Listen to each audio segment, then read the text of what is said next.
আসসালামু আলাইকুম রহমতুল্লাহ। সম্মানিত দর্শক, আপনার টাইটেল এবং থাম্বনেল দেখে চমকে গেলেন?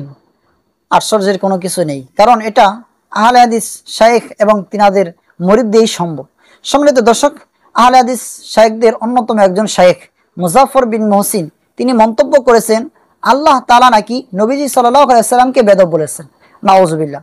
আসুন পুরো ভিডিওটি আপনাদেরকে শোনাই। 55 নম্বর আয়াত সূরা কসাস। সম্মানিত দর্শক, শুরুতেই শায়েখ একটা মিথ্যাচার করলেন। সূরা কসসের 55 নম্বর আয়াত তিনি উল্লেখ করলেন, অথচ এটা 55 নম্বর আয়াত নয়, বরং 56 নম্বর আয়াত হবে। যে ব্যক্তি কোরআনকে জালজয়ী বলতে পারে সে ব্যক্তির কাছে আয়াত পরিবর্তন করা এটা মোটেও আশ্চর্যের কিছু নয়। আসুন এরপরে শায়েখ কি বলে সেটাও শুনি।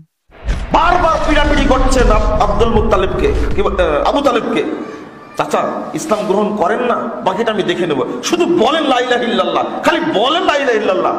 আল্লাহ কি সহ্য করেছিলেন?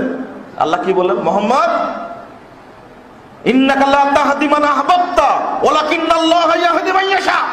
মুহাম্মদ তুই পিড়াপিড়ি করছো কেন? মুহাম্মদ তুই পিড়াপিড়ি করছো কেন? আল্লাহ যাকে ইচ্ছা হেদায়েত দান করেন, তুমি যাকে ভালোবাসো। সম্মানিত দর্শক, আপনারা পুরো তরজমা স্ক্রিনের মধ্যে দেখতে পাচ্ছেন। এই জায়গায় কোন জায়গায় নবীজি সাল্লাল্লাহু আলাইহি ওয়াসাল্লামকে আল্লাহ তাআলা বেদব বলেছেন? এই বেদব শব্দটা এই জায়গার কোন জায়গার মধ্যে রয়েছে?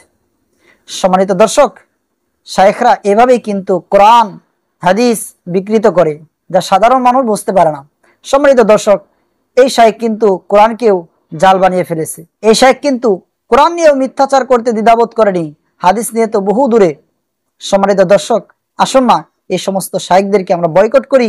ভিডিওটি বেশি থেকে বেশি শেয়ার করে আপনারা আহলে হাদিস মুরিদদেরকে জানিয়ে দেন, তাদের অন্য শায়েখদেরকে জানিয়ে দেন তিনারা কিভাবে কোরআনকে হাদিসকে জালজয়ী বানায়, কোরআনকে বিকৃত করে, হাদিসকে বিকৃত করে, এরকম নিজের স্বার্থ উদ্ধারের কারণে তিনারা কিভাবে কোরআন হাদিসের অপব্যাখ্যা করে।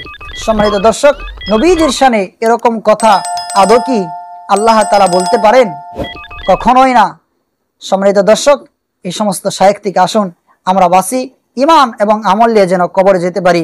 সম্মানিত দর্শক, ভিডিওটি বেশি থেকে বেশি শেয়ার করে দিবেন। আসসালামু আলাইকুম ওয়া রাহমাতুল্লাহ।